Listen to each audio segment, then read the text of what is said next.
Chapter 4 Mind Strategies for Avoiding the Now. Even if I completely accept that ultimately time is an illusion, what difference is that going to make in my life? I still have to live in a world that is completely dominated by time. Intellectual agreement is just another belief and won't make much difference to your life. To realize this truth, you need to live it. When every cell of your body is so present that it feels vibrant with life, and when you can feel that life every moment as the joy of being, then it can be said that you are free of time. But I still have to pay the bills tomorrow, and I'm still going to grow old and die, just like everybody else. So how can I ever say that I'm free of time? Tomorrow's bills are not the problem. The dissolution of the physical body is not a problem. Loss of now is the problem, or rather, the core delusion that turns a mere situation, event, or emotion into a personal problem and into suffering. Loss of now is loss of being. To be free of time is to be free of the psychological need of past for your identity and future for your fulfillment. It represents the most profound transformation of consciousness that you can imagine. In some rare cases, this shift in consciousness happens dramatically and radically, once and for all. When it does, it usually comes about through total surrender in the midst of intense suffering. Most people, however, have to work at it. When you've had your first few glimpses of the timeless state of consciousness, you begin to move back and forth between the dimensions of time and presence. First, you become aware of just how rarely your attention is truly in the now. But to know that you are not present is a great success. That knowing is presence, even if initially it only lasts for a couple of seconds of clock time before it is lost again. Then, with increasing frequency, you choose to have the focus of your consciousness in the present moment rather than in the past or future. And whenever you realize that you had lost the now, you're able to stay in it not just for a couple of seconds, but for longer periods as perceived from the external perspective of clock time. So before you're firmly established in the state of presence, which is to say, before you're fully conscious, you shift back and forth for a while between consciousness and unconsciousness, between the state of presence and the state of mind identification. You lose the now and you return to it again and again. Eventually, presence becomes your predominant state. For most people, presence is experienced either never at all or only accidentally and briefly on rare occasions without being recognized for what it is. Most humans alternate not between consciousness and unconsciousness, but only between different levels of unconsciousness. What do you mean by different levels of unconsciousness? As you probably know, in sleep you constantly move between the phases of dreamless sleep and the dream state. Similarly, in wakefulness, most people only shift between ordinary unconsciousness and deep unconsciousness. What I call ordinary unconsciousness means being identified with your thought processes and emotions, your reactions, desires, and aversions. It is most people's normal state. In that state, you are run by the egoic mind and you are unaware of being. It is a state not of acute pain or unhappiness, but of an almost continuous low level of unease, discontent, boredom, or nervousness, a kind of background static. You may not realize this because it is so much part of normal living, just as you are not aware of a continuous low background noise, such as the hum of an air conditioner, until it stops. When it suddenly does stop, there's a sense of relief. Many people use alcohol, drugs, sex, food, work, television, or even shopping as anesthetics in an unconscious attempt to remove the basic unease. When this happens, an activity that might be very enjoyable if used in moderation becomes imbued with a compulsive or addictive quality, and all that is ever achieved through it is extremely short-lived symptom relief. The unease of ordinary unconsciousness turns into the pain of deep unconsciousness, a state of more acute and more obvious suffering or unhappiness, when things go wrong, when the ego is threatened, or there's a major challenge, threat, or loss, real or imagined, in your life situation, or conflict in a relationship. It is an intensified version of ordinary unconsciousness, different from it, not in kind, but in degree. In ordinary unconsciousness, habitual resistance to or denial of what is creates the unease and discontent that most people accept as normal living. When this resistance becomes intensified through some challenge or threat to the ego, it brings up intense negativity, such as anger, acute fear, aggression, depression, and so on. Deep unconsciousness often means that the pain body has been triggered and that you have become identified with it. Physical violence would be impossible without deep unconsciousness. It can also occur easily whenever and wherever a crowd of people or even an entire nation generates a negative collective energy field. The best indicator of your level of consciousness is how you deal with life's challenges when they come. Through those challenges, an already unconscious person tends to become more deeply unconscious, and a conscious person more intensely conscious. You can use a challenge to awaken you, or you can allow it to pull you into even deeper sleep. The dream of ordinary unconsciousness then turns into a nightmare. If you cannot be present even in normal circumstances, such as when you are sitting alone in a room, walking in the woods, or listening to someone, then you certainly won't be able to stay conscious when something goes wrong, or you're faced with difficult people or situations, with loss or the threat of loss. You will be taken over by a reaction, which ultimately is always some form of fear, and pulled into deep unconsciousness. Those challenges are your tests. Only the way in which you deal with them will show you and others where you are at as far as your state of consciousness is concerned, not how long you can sit with your eyes closed or what visions you see. So it is essential to bring more consciousness into your life in ordinary situations when everything is going relatively smoothly. In this way, you grow in presence power. It generates an energy field in you and around you of a high vibrational frequency. No unconsciousness, no negativity, no discord or violence can enter that field and survive, just as darkness cannot survive in the presence of light.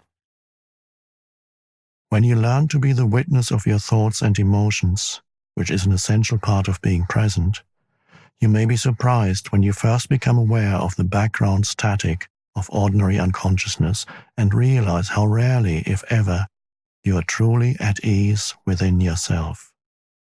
On the level of your thinking, you will find a great deal of resistance in the form of judgment, discontent, and mental projection away from the now. On the emotional level, there will be an undercurrent of unease, tension, boredom, or nervousness. Both are aspects of the mind in its habitual resistance mode. Carl Jung tells in one of his books of a conversation he had with a Native American chief, who pointed out to him that in his perception, most white people have tense faces, staring eyes, and a cruel demeanor. He said, "They are always seeking something. What are they seeking? The whites always want something. They are always uneasy and restless. We don't know what they want. We think they are mad." The undercurrent of constant unease started long before the rise of Western industrial civilization, of course. But in Western civilization, which now covers almost the entire globe, including most of the East, it manifests in an unprecedentedly acute form. It was already there at the time of Jesus, and it was there 600 years before that at the time of Buddha, and long before that. Why are you always anxious? Jesus asked his disciples. Can anxious thought add a single day to your life? And the Buddha taught that the root of suffering is to be found in our constant wanting and craving. Resistance to the now as a collective dysfunction is intrinsically connected to loss of awareness of being and forms the basis of our dehumanized industrial civilization. Freud, by the way, also recognized the existence of this undercurrent of unease and wrote about it in his book Civilization and Its Discontents. But he did not recognize the true root of the unease and failed to realize that freedom from it is possible. This collective dysfunction has created a very unhappy and extraordinarily violent civilization that has become a threat not only to itself, but also to all life on the planet. So how can we be free of this affliction? Make it conscious. Observe the many ways in which unease, discontent, and tension arise within you through unnecessary judgment, resistance to what is, and denial of the now. Anything unconscious dissolves when you shine the light of consciousness on it. Once you know how to dissolve ordinary unconsciousness, the light of your presence will shine brightly, and it will be much easier to deal with deep unconsciousness whenever you feel its gravitational pull. However, ordinary unconsciousness may not be easy to detect initially because it is so normal. Make it a habit to monitor your mental-emotional state through self-observation. Am I at ease at this moment? Is a good question to ask yourself frequently. Or you can ask, what's going on inside me at this moment? Be at least as interested in what goes on inside you as what happens outside. If you get the inside right, the outside will fall into place. Primary reality is within. Secondary reality without. But don't answer these questions immediately. Direct your attention inward. Have a look inside yourself. What kind of thoughts is your mind producing? What do you feel? Direct your attention into the body. Is there any tension? Once you detect that there's a low level of unease, the background static, see in what way you're avoiding, resisting, or denying life by denying the now. There are many ways in which people unconsciously resist the present moment. I will give you a few examples. With practice, your powers of self-observation, of monitoring your inner state, will become sharpened. Do you resent doing what you're doing? It may be your job, or you may have agreed to do something and are doing it, but part of you resents and resists it. Are you carrying unspoken resentment towards a person close to you? Do you realize that the energy you thus emanate is so harmful in its effects that you are in fact contaminating yourself as well as those around you? Have a good look inside. Is there even the slightest trace of resentment, unwillingness? If there is, observe it on both the mental and the emotional levels. What thoughts is your mind creating around this situation? Then look at the emotion, which is the body's reaction to those thoughts. Feel the emotion. Does it feel pleasant or unpleasant? Is it an energy that you would actually choose to have inside you? Do you have a choice? Maybe you are being taken advantage of. Maybe the activity you are engaged in is tedious. Maybe someone close to you is dishonest, irritating, or unconscious. But all this is irrelevant. Whether your thoughts and emotions about this situation are justified or not makes no difference. The fact is that you're resisting what is. You're making the present moment into an enemy. You're creating unhappiness, conflict between the inner and the outer. Your unhappiness is polluting not only your own inner being and those around you, but also the collective human psyche of which you are an inseparable part. The pollution of the planet is only an outward reflection of an inner psychic pollution. millions of unconscious individuals not taking responsibility for their inner space. Either stop doing what you are doing, speak to the person concerned and express fully what you feel, or drop the negativity that your mind has created around the situation and that serves no purpose whatsoever except to strengthen a false sense of self. Recognizing its futility is important. Negativity is never the optimum way of dealing with any situation. In fact, in most cases, it keeps you stuck in it, blocking real change. Anything that is done with negative energy will become contaminated by it, and in time give rise to more pain, more unhappiness. Furthermore, any negative inner state is contagious. Unhappiness spreads more easily than a physical disease. Through the law of resonance, it triggers and feeds latent negativity in others, unless they are immune, that is, highly conscious. Are you polluting the world or cleaning up the mess? You are responsible for your inner space. Nobody else is, just as you are responsible for the planet. As within, so without. If humans clear inner pollution, then they will also cease to create outer pollution. How can we drop negativity as you suggest? By dropping it.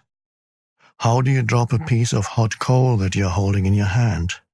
How do you drop some heavy and useless baggage that you are carrying? By recognizing that you don't want to suffer the pain or carry the burden anymore and then letting go of it. Deep unconsciousness, such as the pain body, or other deep pain, such as the loss of a loved one, usually needs to be transmuted through acceptance, combined with the light of your presence, your sustained attention. Many patterns in ordinary unconsciousness, on the other hand, can simply be dropped once you know that you don't want them and don't need them anymore, once you realize that you have a choice, that you're not just a bundle of conditioned reflexes. All this implies that you're able to access the power of now. Without it, you have no choice. If you call some emotions negative, aren't you creating a mental polarity of good and bad, as you explained earlier? No. The polarity was created at an earlier stage when your mind judged the present moment as bad. This judgment then created the negative emotion. But if you call some emotions negative, aren't you really saying that they shouldn't be there? That it's not okay to have those emotions? My understanding is that we should give ourselves permission to have whatever feelings come up, rather than judge them as bad or say that we shouldn't have them. It's okay to feel resentful. It's okay to be angry, irritated, moody, or whatever. Otherwise, we get into repression, inner conflict, or denial. Everything is okay as it is. Of course, once a mind pattern, an emotion, or a reaction is there, accept it. You are not conscious enough to have a choice in the matter. That's not a judgment, just a fact. If you had a choice, or realized that you do have a choice, would you choose suffering or joy, ease or unease, peace or conflict? Would you choose a thought or feeling that cuts you off from your natural state of well-being, the joy of life within? Any such feeling I call negative, which simply means bad, not in the sense that you shouldn't have done that, but just plain factual bad, like feeling sick in the stomach. How is it possible that humans killed in excess of 100 million fellow humans in the 20th century alone? Humans inflicting pain of such magnitude on one another is beyond anything you can imagine. And that's not taking into account the mental, emotional, and physical violence, the torture, pain, and cruelty they continue to inflict on each other, as well as on other sentient beings on a daily basis. Do they act in this way because they're in touch with their natural state, the joy of life within? Of course not. Only people who are in a deeply negative state, who feel very bad indeed, would create such a reality as a reflection of how they feel. Now they are engaged in destroying nature and the planet that sustains them. Unbelievable, but true. Humans are a dangerously insane and very sick species. That's not a judgment, it's a fact. It is also a fact that the sanity is there underneath the madness. Healing and redemption are available right now. Coming back specifically to what you said, it is certainly true that when you accept your resentment, moodiness, anger, and so on, you are no longer forced to act them out blindly, and you are less likely to project them onto others. But I wonder if you're not deceiving yourself. When you have been practicing acceptance for a while, as you have, there comes a point when you need to go on to the next stage where those negative emotions are not created anymore. If you don't, your acceptance just becomes a mental label that allows your ego to continue to indulge in unhappiness and so strengthen its sense of separation from other people, your surroundings, your here and now. As you know, separation is the basis for the ego's sense of identity. True acceptance would transmute those feelings at once. And if you really knew deeply that everything is okay, as you put it, and which of course is true, then would you have those negative feelings in the first place? Without judgment, without resistance to what is, they would not arise. You have an idea in your mind that everything is okay, but deep down you don't really believe it, and so the old mental-emotional patterns of resistance are still in place. That's what makes you feel bad. That's okay too. Are you defending your right to be unconscious, your right to suffer? Don't worry, nobody's going to take that away from you. Once you realize that a certain kind of food makes you sick, would you carry on eating that food and keep asserting that it is okay to be sick? Can you give me some more examples of ordinary unconsciousness? See if you can catch yourself complaining, in either speech or thought, about a situation you find yourself in, what other people do or say, your surroundings, your life situation, even the weather. To complain is always non-acceptance of what is. It invariably carries an unconscious negative charge. When you complain, you make yourself into a victim. When you speak out, you're in your power. So change the situation by taking action or by speaking out if necessary or possible. Leave the situation or accept it. All else is madness. Ordinary unconsciousness is always linked in some way with denial of the now. The now, of course, also implies the here. Are you resisting your here and now? Some people would always rather be somewhere else. Their here is never good enough. Through self-observation, find out if that is the case in your life. Wherever you are, be there totally. If you find your here and now intolerable and it makes you unhappy, you have 3 options. Remove yourself from the situation, change it, or accept it totally. If you want to take responsibility for your life, you must choose one of those 3 options, and you must choose now. Then accept the consequences. No excuses, no negativity, no psychic pollution. Keep your inner space clear. If you take any action, leaving or changing your situation, drop the negativity first, if at all possible. Action arising out of insight into what is required is more effective than action arising out of negativity. Any action is often better than no action, especially if you have been stuck in an unhappy situation for a long time. If it is a mistake, at least you learn something, in which case it's no longer a mistake. If you remain stuck, you learn nothing. Is fear preventing you from taking action? Acknowledge the fear, watch it, take your attention into it, be fully present with it. Doing so cuts the link between the fear and your thinking. Don't let the fear rise up into your mind. Use the power of the now.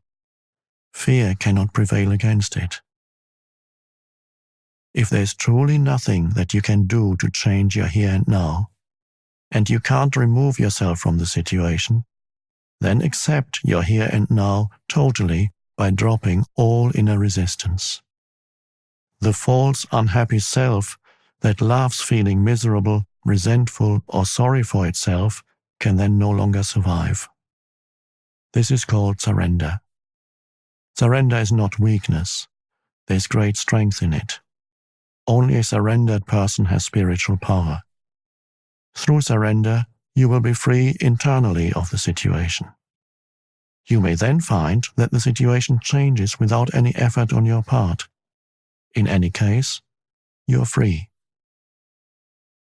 Or is there something that you should be doing but are not doing it? Get up and do it now.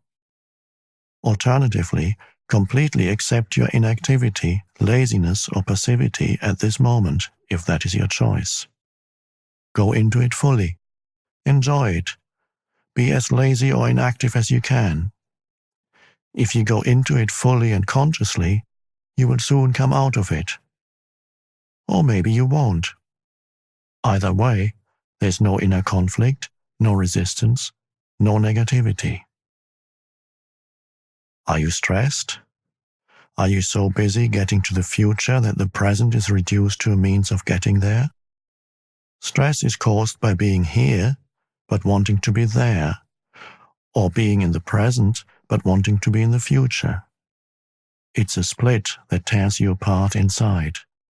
To create and live with such an inner split is insane. The fact that everyone else is doing it doesn't make it any less insane. If you have to, you can move fast, work fast, or even run, without projecting yourself into the future and without resisting the present. As you move, work, run, do it totally. Enjoy the flow of energy, the high energy of that moment.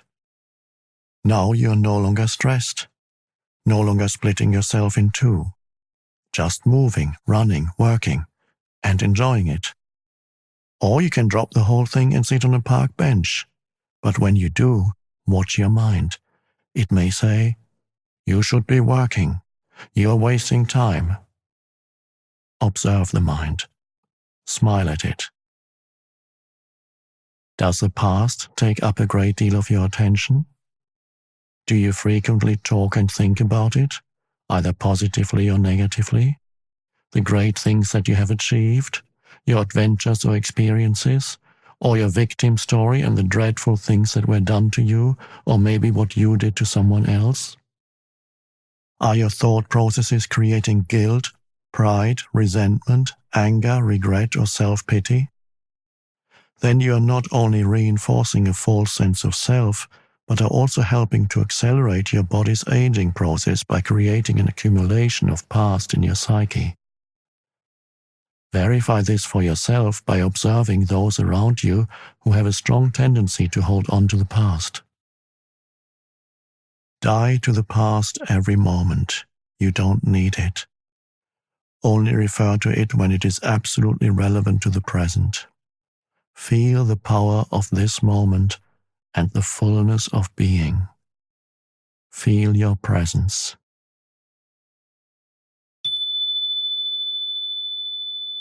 Are you worried? Do you have many what-if thoughts? You are identified with your mind, which is projecting itself into an imaginary future situation and creating fear. There's no way that you can cope with such a situation because it doesn't exist. It's a mental phantom. You can stop this health and life-corroding insanity simply by acknowledging the present moment. Become aware of your breathing. Feel the air flowing in and out of your body. Feel your inner energy field. All that you ever have to deal with, cope with, in real life, as opposed to imaginary mind projections, is this moment. Ask yourself what problem you have right now. Not next year, tomorrow, or 5 minutes from now. What is wrong with this moment? You can always cope with the now, but you can never cope with the future. Nor do you have to.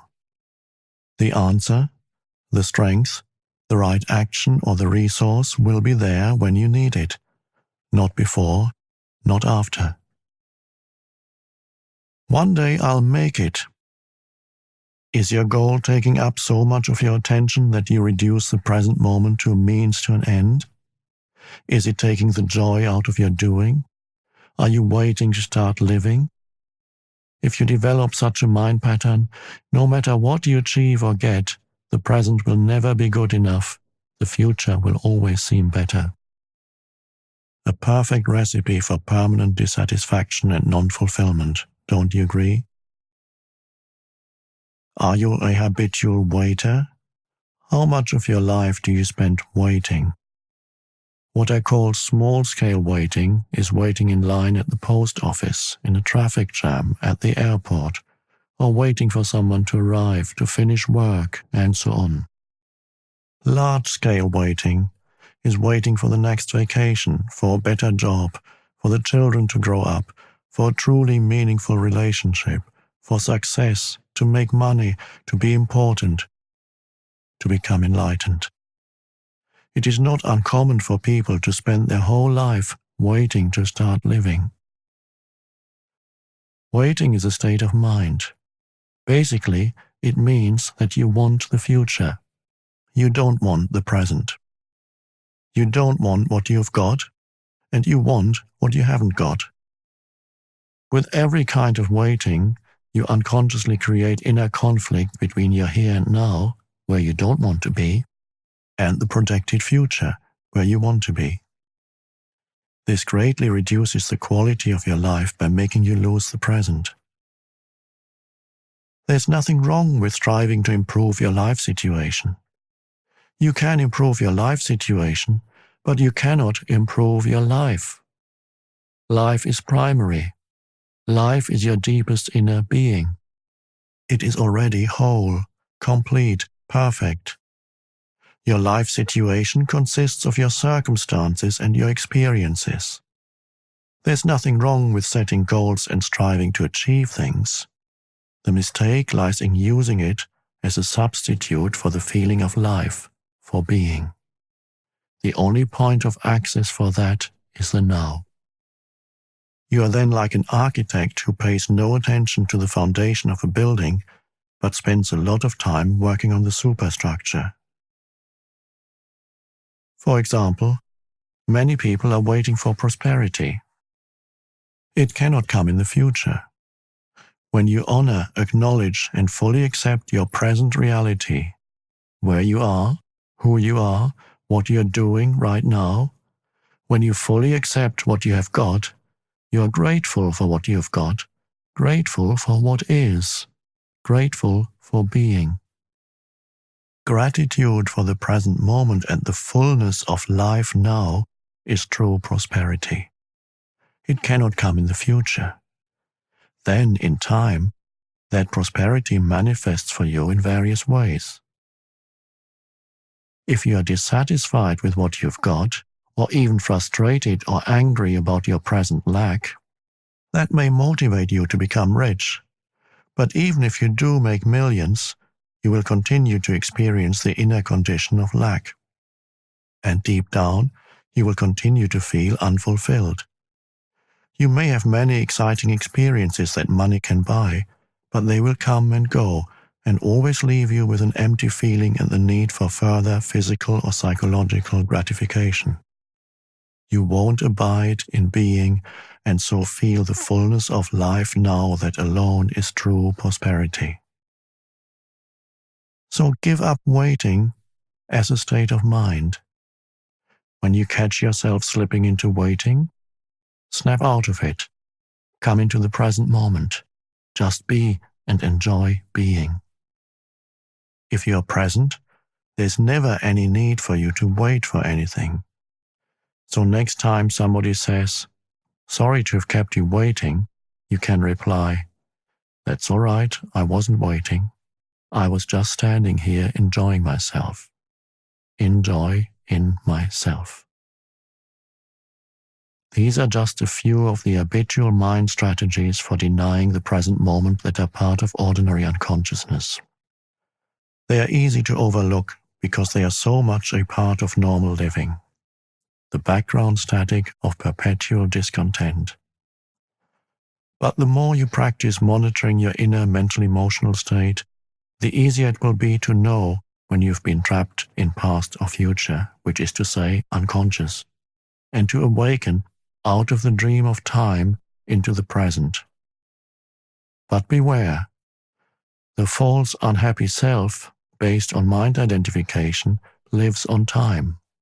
It knows that the present moment is its own death, and so it feels very threatened by it.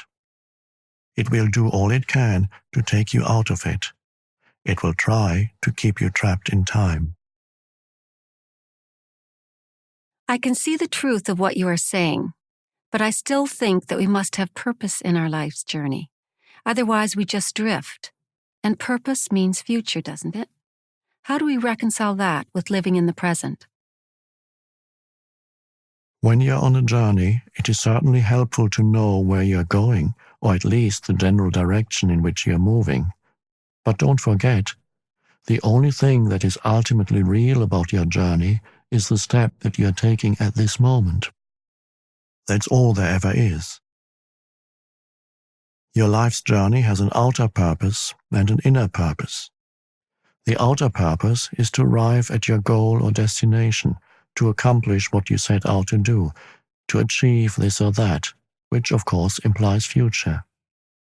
But if your destination, or the steps you're going to take in the future, take up so much of your attention that they become more important to you than the step you're taking now, then you completely miss the journey's inner purpose, which has nothing to do with where you are going or what you are doing, but everything to do with how. It has nothing to do with future, but everything to do with the quality of your consciousness at this moment. The outer purpose belongs to the horizontal dimension of space and time. The inner purpose concerns a deepening of your being in the vertical dimension of the timeless now. Your outer journey may contain 1,000,000 steps. Your inner journey only has one, the step you're taking right now. As you become more deeply aware of this one step, you realize that it already contains within itself all the other steps as well as the destination. This one step then becomes transformed into an expression of perfection, an act of great beauty and quality. It will have taken you into being, and the light of being will shine through it. This is both the purpose and the fulfillment of your inner journey, the journey into yourself.